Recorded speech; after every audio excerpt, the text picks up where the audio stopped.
Si j'ai bien compté, je crois qu'aujourd'hui nous sommes au 15e sabbat depuis quand nous sommes partis de cette église et depuis quand nous avons des cultes un peu atypiques. J'espère que ça sera le dernier culte atypique sans les membres dans l'église, sans la possibilité d'avoir ici une assistance qui loue le Seigneur. Et je me pose la question, si le sabbat prochain, quand nous serons peut-être pas en très grand nombre ici, si à partir du sabbat prochain, on va retrouver notre église d'antan. Quel type d'église sera cette église de nuit après cette parenthèse? Quelle relation nous aurons entre nous? Quelle aspiration? Quel projet? Et comment sera notre engagement? Je trouve dans la Bible certaines images pour illustrer l'église, la perspective de l'église. Ce sont en sorte des images d'Épinal qu'on trouve dans la Bible assez souvent. Par exemple, l'église est comparée avec le corps de Jésus, avec la mariée, avec la Nouvelle Jérusalem, le troupeau de Dieu, le temple de Dieu ou la maison de Seigneur. Eh bien, je trouve que ces images de la Bible sont des images trop belles. Parce que ce sont des images qui correspondent à la perspective de Dieu sur nous. Et vous savez que Dieu est un père aimant. Et quand il regarde ses enfants, il voit la beauté dans ses enfants. Même si ces enfants sont borgnes, ou ils sont estropiés, ou ils sont boiteux, pour Dieu, nous sommes les enfants les plus chéris du monde, les plus beaux du monde. Parce que c'est comme ça qu'un parent voit ses enfants. C'est pour ça qu'aujourd'hui, j'aimerais vous présenter une image plus réaliste de ce que c'est notre église, ou ça sera notre église à partir du samedi prochain. Une image qu'on tire de l'évangile de Jean. À prendre votre Bible et à lire le texte qui se trouve dans Jean chapitre 5, et nous en lirons les versets 1 à 10. Jean chapitre 5, versets 1 à 10. Après cela, et à l'occasion d'une fête juive, Jésus monta à Jérusalem. Or, il existe à Jérusalem, près de la porte des brebis, une piscine qui s'appelle en hébreu Bethsatza. Elle possède 5 portiques sous lesquels gisait une foule de malades, aveugles, boiteux, impotents. Il y avait là un homme infirme depuis 38 ans. Jésus le vit couché et apprenant qu'il était dans cet état depuis longtemps déjà, lui dit « Veux-tu guérir ?» L'infirme répondit « Seigneur, je n'ai personne pour me plonger dans la piscine au moment où l'eau commence à s'agiter. Et le temps d'y aller, un autre descend avant moi. » Jésus lui dit « Lève-toi, prends ton grabat et marche. » Et aussitôt, l'homme fut guéri. Il prit son grabat, il marchait. Or, ce jour-là était un jour de sabbat. Aussi, les Juifs dirent à celui qui venait d'être guéri, « C'est le sabbat, il ne t'est pas permis de porter ton grabat. »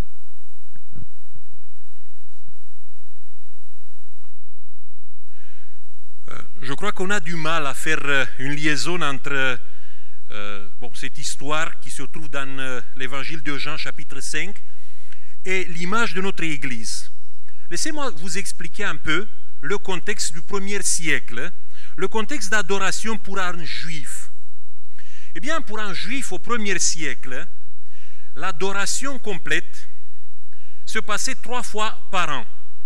Imaginez-vous que vous habitez très loin de Jérusalem et comme un bon juif, il fallait se déplacer à Jérusalem 3 fois par an lors des grandes fêtes. La première fête de l'année, c'était la Pâque. La deuxième, c'était la Pentecôte. Et à l'automne, il y avait un triptyque des 3 grandes fêtes de l'automne qui s'appelait les trompettes, le jour des expiations et la fête des tabernacles. Et l'endroit où l'adoration complète se passait pour un juif était le temple. Bon, la synagogue, c'était un lieu d'enseignement.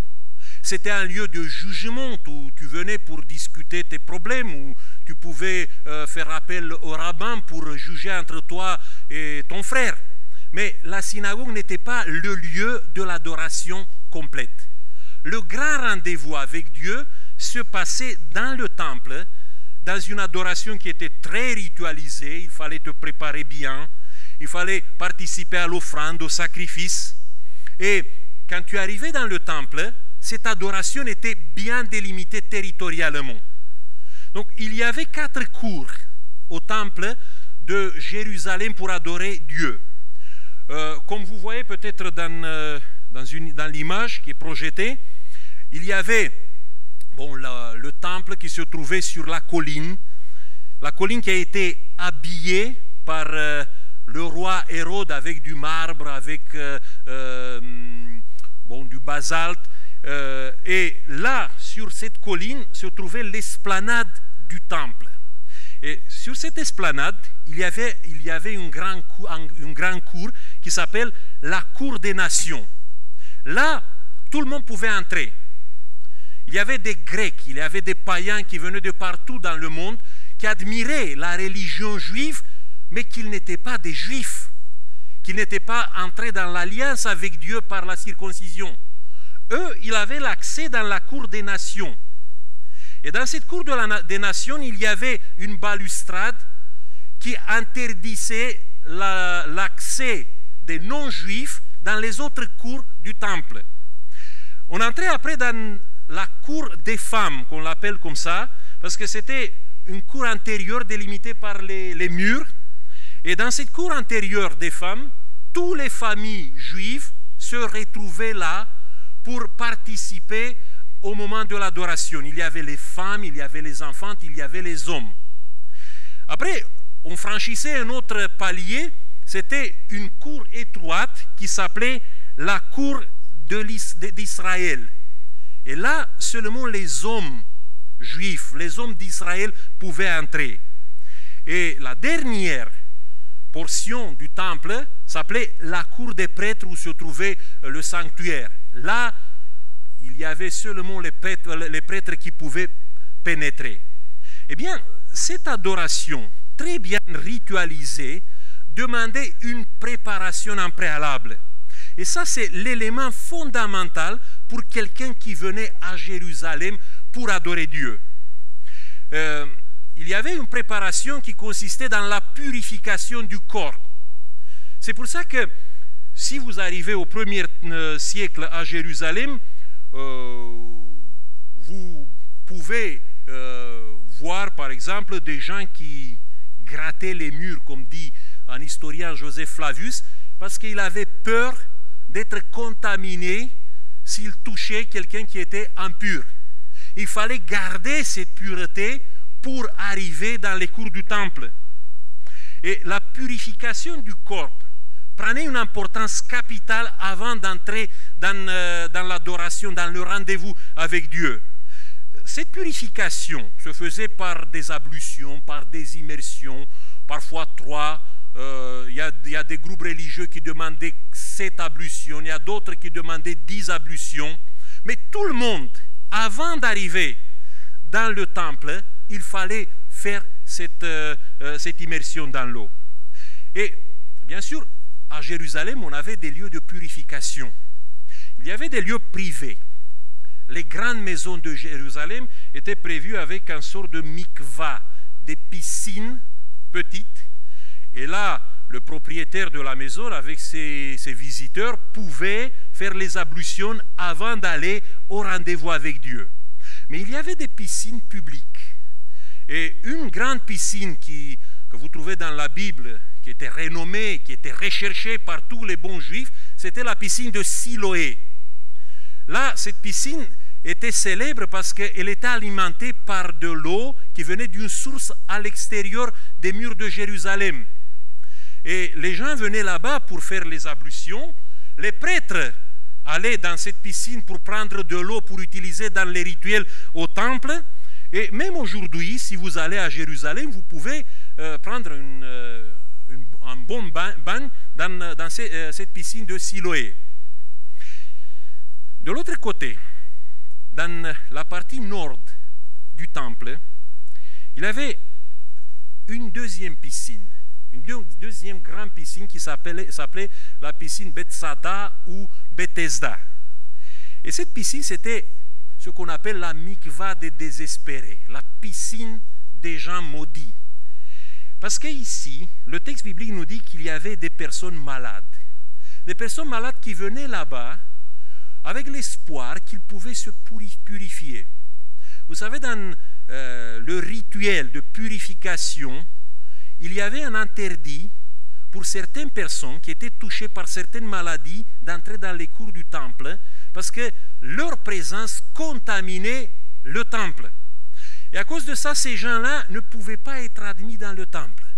Mais ici, dans cette piscine des maudites, il y avait quand même une histoire qui disait qu'un ange du Seigneur touchait les eaux de la piscine et les gens guérissaient. Et imaginez-vous la foule des malades qui étaient autour de cette piscine en attendant la purification pour entrer dans, et participer au grand rendez-vous avec Dieu. Vous avez certains peut-être une image d'aujourd'hui pour voir un peu comment cette piscine se trouve aujourd'hui. Et ce que je veux dire, c'est que toutes ces piscines, qui étaient des piscines fondamentales pour l'adoration de Dieu, on peut dire que c'était des antichambres pour préparer le grand rendez-vous du fidèle, du croyant avec son Dieu. Dans ce sens, je peux faire une liaison avec l'Église. Vous savez que dans la Bible, l'Église n'est pas une finalité. L'Église de nuit ou n'importe quelle Église ne sont pas des finalités. Ce sont juste une étape, ce sont des moyens pour nous préparer pour le plus grand rendez-vous avec Dieu au retour du Christ. Donc, l'Église, on peut dire que c'est une sorte d'antichambre, une sorte de mikva, de piscine, où nous allons pour faire cette préparation très importante pour le retour du Christ. C'est pour ça qu'aujourd'hui, j'aimerais faire cette liaison entre ce qui se passe à Bethesda et ce qui se passe dans notre Église, ou ce qui va se passer dans une semaine dans notre Église. Et j'ai trouvé 5 éléments de similitude entre la piscine de Bethesda et l'église de nuit. Le premier élément qui nous approche de Bethesda, c'est le fait que notre église est un hôpital où nous tous, nous sommes des malades. Notre maladie est provoquée, comme la Bible nous dit, par un virus qui est inné, qui s'appelle la nature pécheresse. Nous ne pouvons pas vivre, une fois venus au monde, sans péché.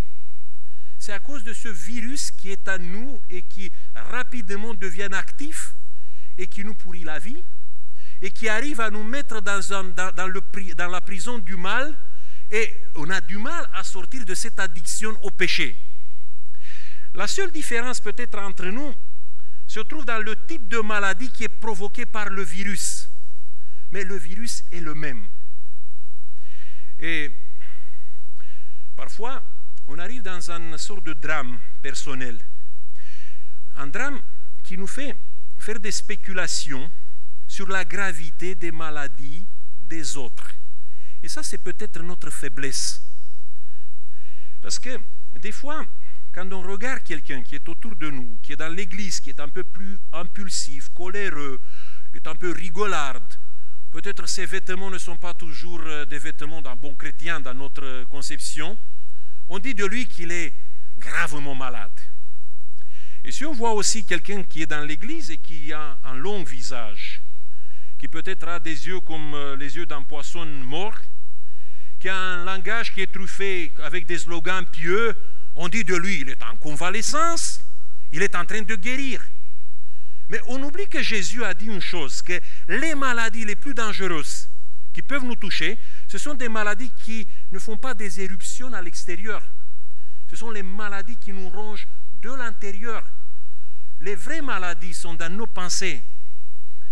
Et il y a une autre chose qui fait que ce drame de spéculer sur la maladie de l'autre est très dangereux, c'est le fait que le malade, aujourd'hui, dans nos hôpitaux, il ne peut pas se diagnostiquer tout seul. Tu peux te sentir mal. Tu vois le médecin, mais tu ne peux pas dire au médecin, je souffre de ça ou de ça. Tu as besoin de l'avis de ton médecin pour savoir exactement quelle est ta souffrance. Et le seul médecin dans ce domaine spirituel, c'est Jésus. Et si vous allez dans la Bible, vous trouvez ce diagnostic qui est le même pour tous. Tu es un malheureux, un misérable, un pauvre, un aveugle et quelqu'un qui est nu. Et cette égalité dans la maladie, dans sa gravité, je trouve que c'est une opportunité pour notre Église. Ce n'est pas une fatalité. Et je vais vous expliquer pourquoi. J'ai un exemple de l'histoire. Peut-être vous connaissez que après la crise économique de 1939, l'Allemagne a beaucoup souffert de ça. Et à cause de tous ces troubles sociaux qui existaient en Allemagne, les gouvernements ne duraient que quelques semaines. Les sociodémocrates, les socialistes, les chrétiens démocrates, les catholiques, il y a tous les partis, on dit démocratiques, essayaient de former des gouvernements, mais toujours il y avait la division, il y avait la confrontation, il n'y avait aucun désir de faire marcher les choses. Et dans ce contexte, vers la fin de l'année 1932, les grands industriels de l'Allemagne se sont réunis en disant on ne peut pas continuer comme ça, il nous faut la stabilité. Et ils sont tombés d'accord de demander au président de l'Allemagne de cette époque, le maréchal Hindenburg, de faire appeler quelqu'un qui paraît un homme fort, qui était le leader d'un parti, bon, qui n'était pas majoritaire à l'époque, mais c'était une partie d'extrême droite, un certain Adolf Hitler. Et le 30 janvier 1933, il a été appelé pour être le chancelier de l'Allemagne. Et il est devenu vraiment l'homme fort, parce qu'il a mis en prison rapidement tous ses opposants politiques. Il a créé un camp de concentration pas très loin de Munich, à Dachau. Et là, dans ce camp de concentration, il a mis tous ces sociodémocrates, socialistes, communistes, catholiques qui ne réussissaient pas de s'unir avant. Et ces gens ont été réduits dans ce camp de concentration à la misère, à la faiblesse. Et dans ces conditions, ils ont oublié toutes leurs divisions qui existaient entre eux. Parce qu'ils partageaient la même souffrance. Et dans les conditions de ce partage de la même souffrance, ils ont retrouvé une humanité qu'ils n'avaient pas avant. Eh bien, c'est ça notre opportunité aujourd'hui. On a été mis à terre pendant 15 semaines par un virus. On était tous chez nous. On a vécu tous la peur. Et ça doit nous rappeler d'une chose, que derrière ce type de virus, il y a un virus encore plus puissant, qui est le virus du mal, le virus du péché.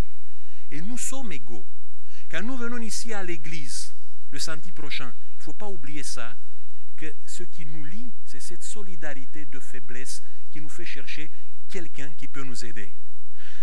Le deuxième élément qui nous rapproche de la piscine de Bethesda, c'est le fait que, exactement comme à Bethesda, le coronavirus de l'Église, comme le coronavirus de Bethesda, qui peut tuer comme une pandémie, est la superstition. Vous savez, Bethesda était un espace de contamination à la superstition. Il y avait une superstition païenne qui existait, qui circulait, qui est restée à Bethesda depuis des siècles. Avant que les Israélites arrivent à Jérusalem, et ils s'emparent de Jérusalem, les peuples de Canaan croyaient que dans ce lieu, il y avait une déesse qui guérissait les malades. Et il y avait un sanctuaire pour ça. J'ai visité Jérusalem et j'ai trouvé des vestiges de ce sanctuaire ancien qui guérissait, où les gens venaient pour se guérir des maladies. C'était cette déesse qui avait cette capacité de guérir. Eh bien, je crois que dans le temps, les Israélites, ils ont repris cette superstition. Ils lui ont donné une autre facette, en disant que c'était un ange du Seigneur. Ce n'est pas la déesse ancienne des Cananéens. C'était un ange du Seigneur qui faisait ça. Mais imaginez-vous que Dieu guérit comme ça.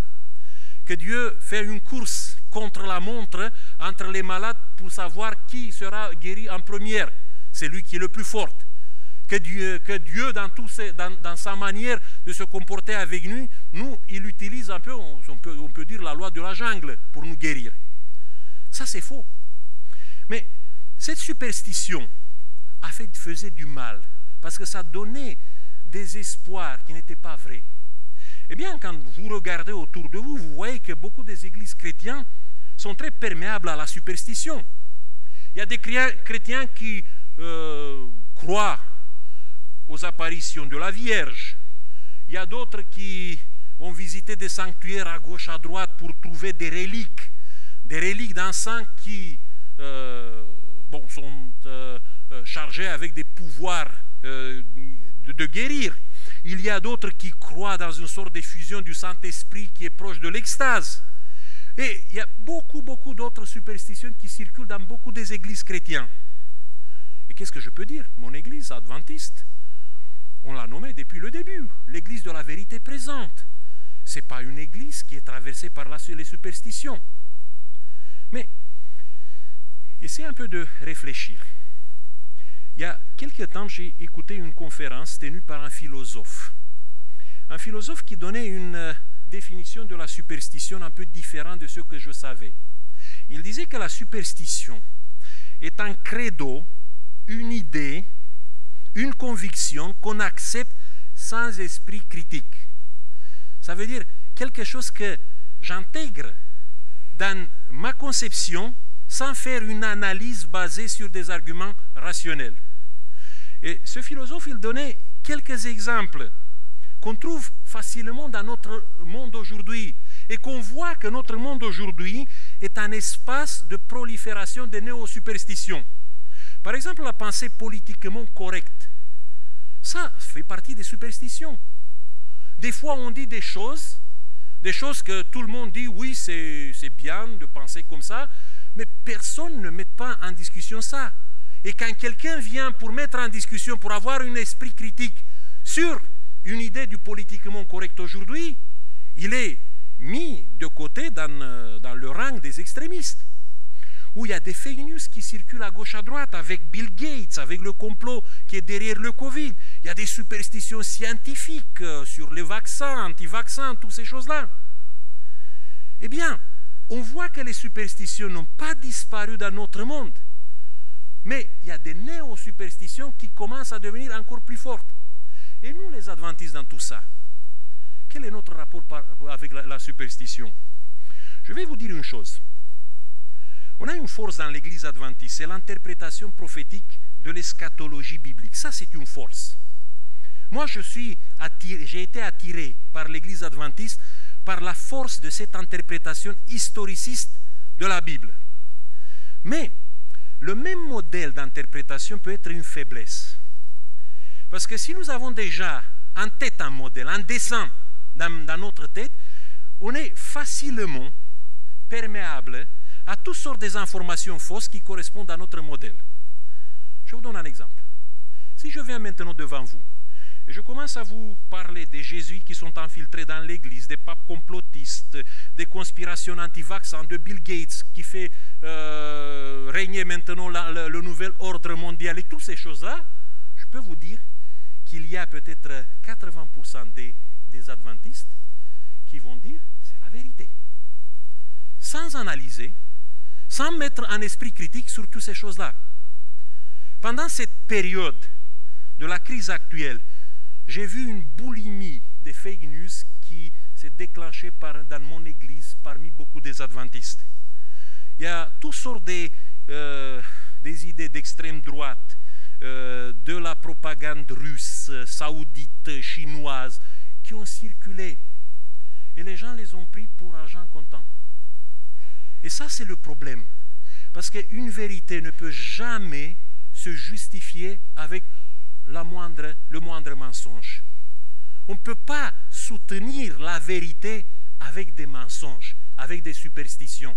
Et c'est pour ça que je vous dis qu'on doit faire attention à ce type de coronavirus qui est la néo-superstition, qui peut nous créer entre nous des divisions. Troisième élément qui nous rapproche de Bethesda, c'est le fait que l'Église, trop souvent, malheureusement, se transforme dans un espace de conflits. Chez nous, les conflits sont déterminés par la concurrence des égos et des orgueils. À Bethesda, il y avait ce terrain de confrontation entre les malades. Et c'était la course au plongeon. Qui saute le premier dans l'eau? Eh bien, quand les gens commencent à se nourrir avec les superstitions, ils ne voient pas Jésus qui vient là. Personne n'a pas remarqué que Jésus était à Bethesda. Et quand même, Jésus était une célébrité déjà. Parce que l'égotisme intérieur surgit. Et quand il y a cette éruption de l'orgueil spirituel, il y a toujours une source de trouble dans l'Église. Je connais plus, je prie plus, je suis plus saint que l'autre, et toutes ces choses-là. Le quatrième élément qui nous rapproche de Bethesda et qui nous fait réfléchir peut-être plus que tous les autres éléments, c'est le fait que des fois l'Église peut devenir un lieu de la solitude douloureuse.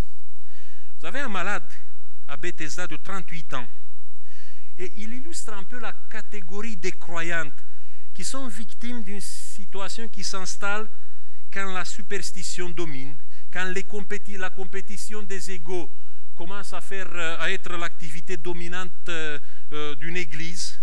Et vous trouvez dans la bouche de ce malade ces paroles terribles. Seigneur, je n'ai personne. Autour de lui, il y a une foule. Mais lui, il dit, je suis seul. Je n'ai personne autour de moi pour faire le geste minimum de charité. Et ça, c'est l'expression du drame vécu par les gens qui sont fatigués du formalisme, de l'égalisme, de l'hypocrisie, de toutes sortes de conflits et des conspirations, des superstitions mensongères. J'ai trouvé une chose pendant mon activité pastorale. La plupart des gens qui sortent de l'église font ça non parce qu'ils ont trouvé des lumières, des meilleures lumières ailleurs, mais parce qu'ils ont commencé à sentir une solitude douloureuse. Et le dernier élément qui me donne beaucoup d'espoir par rapport à mon église de demain, il est peut-être à quelque chose qui est paradoxal. Vous savez, si je pose la question d'une manière populiste, est-ce que Dieu peut visiter une telle église qui est devenue un lieu de dispute, de superstition et de solitude? Ma question peut paraître peut-être une interrogation rhétorique. Comment Dieu peut venir dans un lieu de la superstition, dans un lieu de la dispute, dans un lieu de la solitude? Eh bien, ce que l'histoire de Bethesda nous montre, c'est que l'église fréquentée, je peux dire en première, avec assiduité par Jésus, est une église qui ressemble à Bethesda. Le jour du sabbat, Jésus préfère d'aller dans le lieu le plus maudit de Jérusalem plutôt que d'aller au temple où il y a la vitrine avec les saints. Et je peux affirmer aussi que le lieu de prédilection de Jésus est là où il y a des gens seuls, effrayés, malades et attristés. C'est ça l'atout de notre Église. La présence parfois silencieuse, mais permanente de Jésus ici, maintenant parmi nous. Moi, je crois qu'il est venu le temps, peut-être, pour réaliser qu'il n'y a aucune solution, aucune issue que d'aller peut-être le samedi prochain à l'église de nuit, non pour exposer notre ego ou pour flageller nos angoisses, mais purement et simplement d'aller ici pour rencontrer Jésus. Parce qu'il nous assure qu'il est ici toujours et il nous cherche dans notre solitude. Et il nous pose toujours la même question. Est-ce que tu veux guérir? C'est ça mon espérance. Et c'est ça, si vous voulez, l'atout majeur que l'église de nuit peut avoir à partir du samedi prochain. Que Dieu nous aide de venir ici avec cette humilité, avec ce désir de rencontrer Jésus et seulement Jésus.